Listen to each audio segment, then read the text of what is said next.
5 hombres la rodearon en el Parque del Retiro como si ya hubieran ganado. El más corpulento le arrancó el maletín médico de las manos y lo lanzó contra la fuente. El más joven sacó el móvil, riendo, grabando cada segundo. Creían haber encontrado el blanco más fácil de Madrid, una enfermera tranquila con bata blanca que olía a alcohol y parecía pedir perdón por respirar. Lo que ninguno de ellos sabía, lo que nadie en aquella ciudad sabía, era que la mujer que permanecía inmóvil en el centro de aquel círculo había peleado en jaulas profesionales de MMA por toda Europa, y había salido invicta cada una de esas veces. Había enterrado esa vida. Estaban a punto de desenterrarla ellos mismos. Si esta historia ya te ha atrapado, suscríbete ahora mismo y sigue cada parte hasta el final. Dale like y cuéntame desde qué ciudad o país me estás viendo. Quiero ver hasta dónde llega esta historia. El turno había sido brutal. De esos que te dejan mirando el techo del hospital durante el descanso, olvidando lo que se supone que debías hacer a continuación. Elena Romero había trabajado 11 horas seguidas en urgencias del Hospital Ramón y Cajal, y cuando fichó su salida a las 4 de la tarde, sus pies ya enviaban quejas hasta las rodillas. No fue directa a casa. Nunca lo hacía los sábados. El Parque del Retiro quedaba a unas 8 manzanas del hospital, y los fines de semana se instalaba allí una clínica de salud comunitaria, 2 carpas blancas cerca del estanque grande. El programa había comenzado 3 años atrás gracias a una asociación sin ánimo de lucro con el ayuntamiento, y Elena colaboraba desde el segundo mes. Nadie se lo había pedido. Ella seguía acudiendo porque la gente que hacía cola frente a esas carpas, ancianos que no podían desplazarse fácilmente, familias sin seguro privado, personas que llevaban años sin ver a un médico, necesitaban a alguien. Y Elena sabía cómo ser esa persona. Se cambió el uniforme del hospital en el vestuario y se puso la ropa limpia que guardaba para los sábados. Se llevó su maletín personal, el tensiómetro, el pulsioxímetro, tiras de glucosa, algunos bolígrafos, sus hojas de admisión, y caminó las 8 manzanas bajo la luz cálida de la tarde. El parque estaba lleno, como siempre en sábados soleados. Junto a la entrada sur había un vendedor de fruta llamado Rafael, de 63 años, que siempre le guardaba a Elena un vaso extra con limón, porque ella le había detectado una hipertensión limítrofe el verano anterior y él la consideraba personalmente responsable de seguir con vida. Trabajó junto a Carmen Duarte, una enfermera jubilada que colaboraba cada fin de semana y tenía la eficiencia calmada de alguien con 30 años de experiencia. Atendieron a 14 personas en 2 horas. Revisaron tensiones, explicaron el uso correcto de un inhalador a un adolescente, y Elena pasó 20 minutos sentada con una mujer de 81 años llamada Pilar, que tenía preguntas sobre su nueva medicación pero que en realidad solo quería que alguien la escuchara. Alrededor de las 6:15, la fila se había reducido. Carmen guardaba el material mientras Elena terminaba de escribir la última hoja de admisión, cuando escuchó una voz. Era el tipo de voz alta que no era accidental, calculada para tener público. «Mirad esto», dijo el joven. «¿Qué es esto? Un proyecto escolar». Elena alzó la vista. 4 hombres jóvenes se habían detenido en el camino a unos 6 metros de la carpa, y un quinto caminaba unos pasos por delante, el que había hablado. Tendría unos 24 o 25 años, vestía una cazadora de marca demasiado abrigada para el clima, y llevaba esa confianza relajada de alguien a quien nunca le habían dicho que no. Elena reconoció el tipo antes de saber su nombre. Se llamaba Diego Salcedo, hijo de Alberto Salcedo, propietario del grupo inmobiliario más grande de la zona, cuyo rostro aparecía en vallas publicitarias por toda la ciudad, y cuyo apellido figuraba en un ala del hospital que nadie sabía explicar cómo había financiado. Diego se acercó a la mesa con la expresión de quien ha encontrado algo mínimamente divertido. Recogió una de las hojas de admisión, la miró como quien mira publicidad basura antes de tirarla, y la dejó caer al suelo. No sobre la mesa. Al suelo, justo donde Pilar, de 81 años, seguía levantándose de su silla con cuidado. «Señorita», dijo Pilar. «Voy a necesitar que no», dijo Diego, y el modo en que lo dijo hizo que Pilar se quedara inmóvil. Eso fue lo primero que cambió algo dentro de Elena. Dejó el bolígrafo sobre la mesa, esta vez de verdad. «Deberían marcharse ahora», dijo con voz firme. Uno de los amigos de Diego, corpulento, con la cabeza rapada y un pendiente de diamante, tenía el móvil en alto, grabando. Elena miró el teléfono, luego a Diego, y dijo algo que ninguno esperaba escuchar de una enfermera de sonrisa amable y voz suave. Algo que, en apenas unos segundos, cambiaría por completo la forma en que aquellos 5 hombres la miraban. La seguridad del parque pasa en 4 minutos, dijo Elena con voz calmada, y todo lo que has hecho hasta ahora está grabado en 3 cámaras distintas. Señaló la cámara municipal montada en la farola junto a la fuente, luego la pequeña cámara de seguridad sobre el tablón de permisos, y finalmente, porque era cierto, a un hombre que paseaba a su Golden Retriever con el móvil apuntando discretamente hacia ellos desde hacía más de 1 minuto. La mandíbula de Diego se tensó. Miró las cámaras, la miró a ella, miró a sus amigos, y algo cruzó su rostro, un recálculo silencioso, la mente de alguien que decide si merece la pena continuar en público. No mereces mi tiempo, dijo finalmente, y se marchó con su grupo detrás. El del pendiente le apuntó con la cámara mientras se alejaba, sonriendo con desprecio. Buen farol, murmuró Carmen cuando se quedaron solas. La seguridad sí pasa a esa hora, respondió Elena. Pero solo 2 de las 3 cámaras eran reales. Carmen la miró con una mezcla de sorpresa y respeto. La mayoría de la gente habría temblado. Crecí con 4 hermanos mayores, dijo Elena, se aprende a leer el ambiente rápido. Era cierto, aunque no era toda la verdad. Terminaron de recoger a las 7. Antes de irse, Pilar tocó el brazo de Elena. Ese joven ya lo ha hecho antes, dijo. Hay una familia que vende hierbas frescas cerca de la entrada este. Los echó el mes pasado. Les dijo que el parque no era un mercado. ¿Tenían permiso?, preguntó Elena. Por supuesto que sí, respondió Pilar, cansada. Su padre juega al golf con el concejal de parques. Elena caminó de vuelta sola, pensando en lo que Diego había dicho, usábamos esta parte del parque, como si la propiedad fuera algo que se heredaba y no se ganaba. Había conocido a hombres así antes. En la jaula, sobre todo, los que entraban con su historial marcado en el rostro, los que empezaban cada combate ya convencidos del final. Solían ser los que más duro caían. Se detuvo a sí misma. Esa era otra vida. Esa puerta llevaba 6 años cerrada. El incidente no se quedó en el parque. El martes por la mañana, Elena encontró un mensaje de administración en su correo del hospital. Alguien había presentado una denuncia formal contra ella, alegando comportamiento agresivo y amenazante hacia miembros del público en el parque. Mencionaba posible responsabilidad legal para el hospital. Estaba firmado por un abogado del despacho Salcedo y Prescott. Elena se sentó en la sala de descanso con el café enfriándosele en las manos y leyó el documento 3 veces. Llamó al director del programa comunitario, un hombre llamado Óscar Paredes, que llevaba 6 años lidiando con la burocracia municipal. No importa lo que pasó realmente, le dijo Óscar. Importa lo que puedan hacerlo parecer. Ella lo sabía. Alberto Salcedo no enviaba una carta desde el bufete de su familia porque su hijo hubiera vuelto a casa con el orgullo herido. La enviaba porque alguien le había dicho que no en público, y su hijo necesitaba restaurar el orden natural de las cosas. La reunión con la administración del hospital se fijó para el jueves. Mientras tanto, Elena siguió trabajando sus turnos con normalidad, estabilizando pacientes, sin mencionar la denuncia a nadie. Pero la denuncia hablaba de ella igualmente. El jueves, en una sala de reuniones que olía a papel y neutralidad forzada, 3 personas se sentaron frente a ella. Descubrió algo que le heló la sangre. Alguien había entregado al hospital un video grabado por los amigos de Diego, pero el video había sido editado, cortado deliberadamente para mostrar solo el momento en que ella hablaba con los brazos cruzados, sin mostrar en absoluto lo que Diego había hecho antes.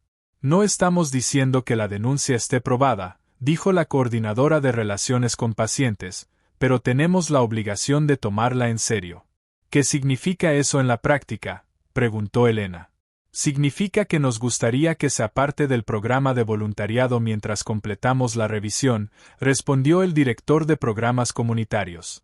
Elena pidió que revisaran las imágenes de las cámaras del parque, las verdaderas. Un silencio incómodo llenó la sala. Nos ocuparemos de solicitarlo, dijo él, en ese tono que la gente usa cuando ya ha decidido que no hará falta molestarse. Elena salió de esa reunión y se quedó de pie en el pasillo, con la mano apoyada en la pared, mirando la moqueta industrial. No estaba enfadada. Sentía algo más frío, más específico, la certeza de que aquello era real, estaba organizado, y que iba a empeorar antes de que alguien moviera un dedo para arreglarlo. Tenía razón en las tres cosas. Porque el viernes, un video editado apareció en una página local de redes sociales con casi 500 veces compartido, y alguien había escrito debajo un comentario que Elena jamás olvidaría, uno que revelaba que ya no solo sabían su nombre, sino algo mucho más profundo sobre su pasado, algo que ella llevaba 6 años enterrando sin que nadie en el hospital lo supiera jamás. El comentario tenía 47 me gusta y decía: esta mujer trabaja en Ramón y Cajal, alguien debería avisar a sus jefes de lo que hace los fines de semana. Alguien ya lo había hecho. Elena cerró el portátil sin terminar de leer los demás comentarios. No durmió bien. A las 5 de la mañana ya estaba despierta, repasando lo que sabía frente a lo que solo suponía. Diego Salcedo había ido a la carpa y se había mostrado hostil. La confrontación había sido grabada de forma selectiva. El bufete de su familia había presentado una denuncia contra ella en menos de 72 horas. El hospital la había apartado del programa mientras revisaban el caso. El video se había hecho público.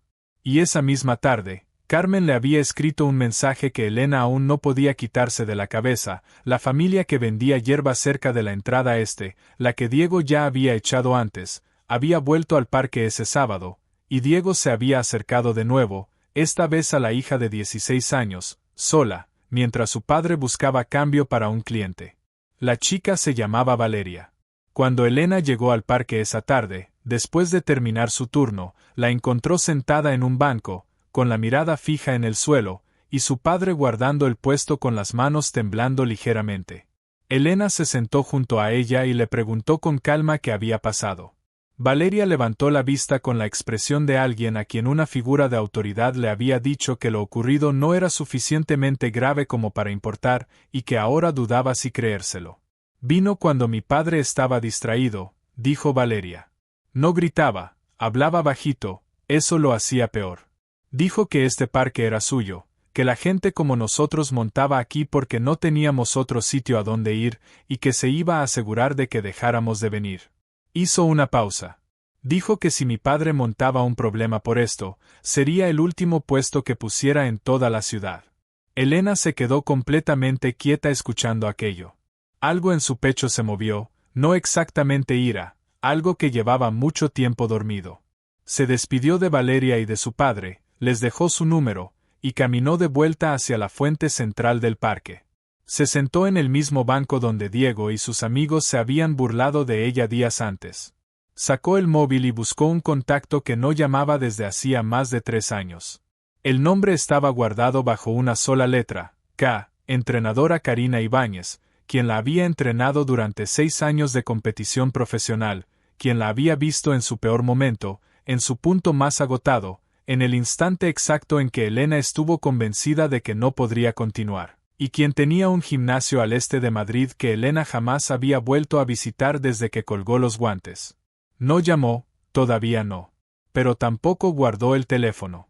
Se quedó allí sentada, viendo caer la tarde, mientras la cámara municipal grababa el camino vacío, y las imágenes del sábado anterior seguían intactas en un servidor que nadie se había molestado en revisar.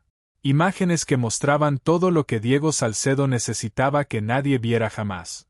El lunes por la mañana llegó una llamada del hospital antes de que Elena terminara su primer café. Era el director de programas comunitarios. Su voz tenía la planitud de alguien que entrega una decisión ya preparada.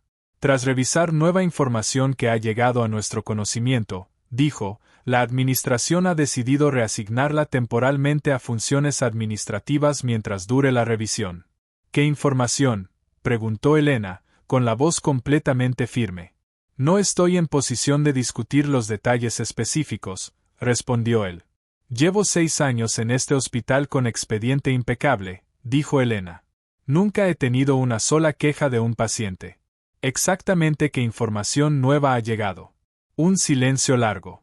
Se plantearon inquietudes sobre su historial, dijo finalmente. Concretamente sobre una etapa previa como luchadora profesional, y si guarda relación con lo ocurrido en el parque. Elena sintió que el suelo de su cocina se volvía extrañamente sólido bajo sus pies. 6 años. Llevaba 6 años en ese hospital y nadie, absolutamente nadie, había conectado su nombre con la vida que había dejado atrás. Había competido bajo su segundo apellido, en otra ciudad, en otro mundo por completo. No se había escondido exactamente, pero tampoco lo había anunciado. Alguien había cruzado esa distancia. Alguien había investigado. Y la pregunta que quedaba flotando en el aire, la pregunta que Elena no podía responder todavía, era si aquello había sido idea de Diego, o de su padre, un hombre con recursos suficientes para convertir el pasado silenciado de cualquiera en un arma pública. Elena colgó el teléfono y se quedó de pie en su cocina durante exactamente 4 minutos.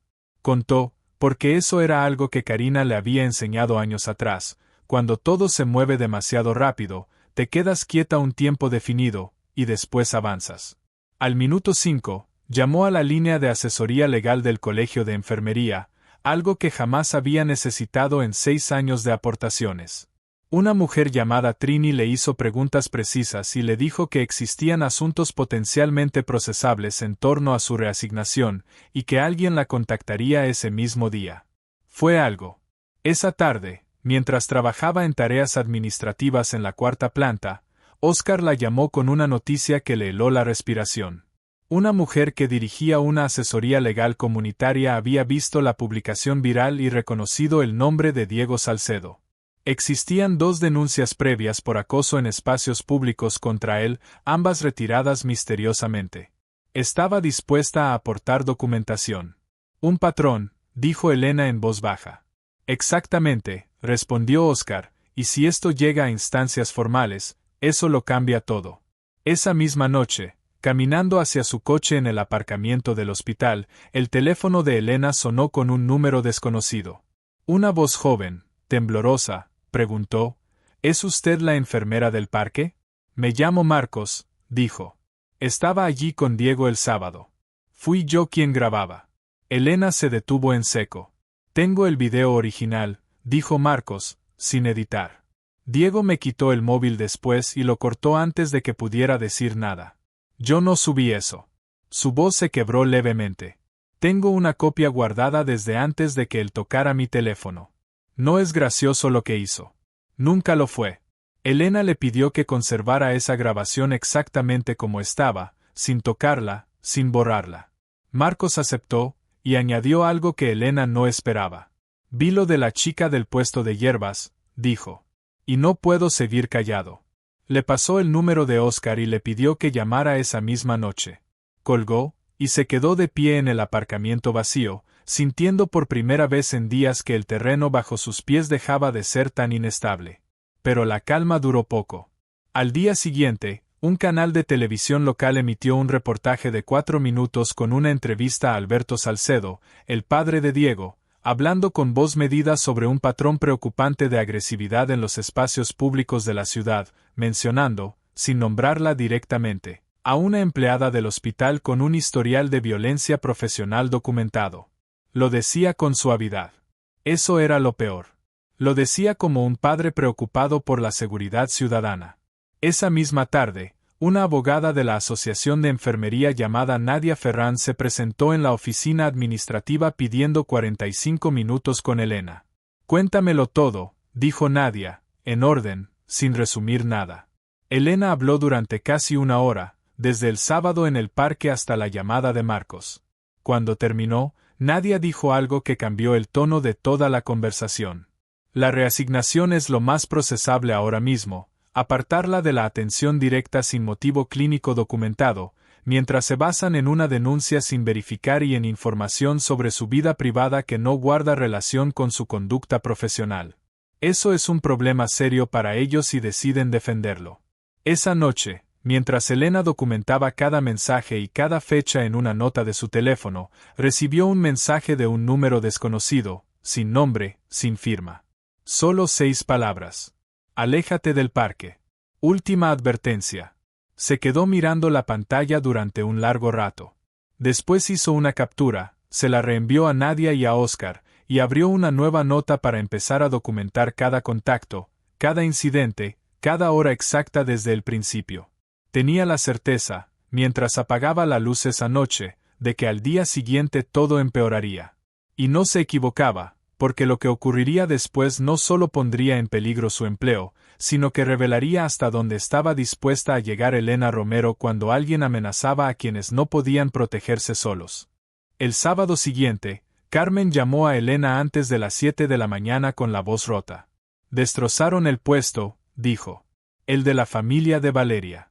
Alguien entró de madrugada y volcó todo, las mesas, los cestos, las hierbas. Y escribieron algo en la acera. Elena se sentó de golpe en la cama. ¿Qué escribieron? Decía, estabas avisada. Elena se vistió en minutos y llamó a Nadia y a Oscar antes de terminar el café. Esto ya no es solo sobre mí, dijo Elena por teléfono. Están atacando a civiles porque no pueden llegar a mí por los canales normales. Esa misma tarde, mientras caminaba hacia su coche tras salir del hospital, dos hombres que jamás había visto aparecieron desde detrás de una columna del aparcamiento. Uno levantó las manos en un gesto de calma que su cuerpo entero interpretó de otra forma. Solo queremos hablar, dijo. El señor Salcedo cree que esto ya ha llegado demasiado lejos. Dile al señor Salcedo, respondió Elena con voz baja y firme, que la policía tiene las imágenes originales. El hombre entrecerró los ojos. Y lo que sea que hayas hablado esta noche con quien sea, que se quede privado. A cambio, esto termina. Vuelves a tu trabajo normal. La clínica se reactiva. Todos siguen adelante. Oh, dijo Elena, sosteniéndole la mirada sin moverse un centímetro, creo que ya sabes esa parte. El peso de sus 6 años de silencio, de disciplina, de control absoluto sobre su propio cuerpo, estaba ahí, quieto, esperando. Pero antes de que nada más ocurriera, las luces de un vehículo de seguridad del hospital cruzaron el aparcamiento. El hombre miró el coche, la miró a ella, y retrocedió un paso. Repítelo, dijo Elena, levantando el teléfono, grabando. Para que quede constancia. Los dos hombres se marcharon caminando, no corriendo, pero con la prisa contenida de quien ha recibido instrucciones de no llamar la atención. Esa grabación de 54 segundos llegó esa misma noche a manos de una periodista de investigación llamada Gina Ferro, junto con un correo electrónico anónimo que contenía documentos financieros y actas de reuniones entre Alberto Salcedo y el concejal de Parques, un patrón de 18 meses destinado a desalojar sistemáticamente a vendedores y programas comunitarios del parque para allanar el camino a un proyecto inmobiliario.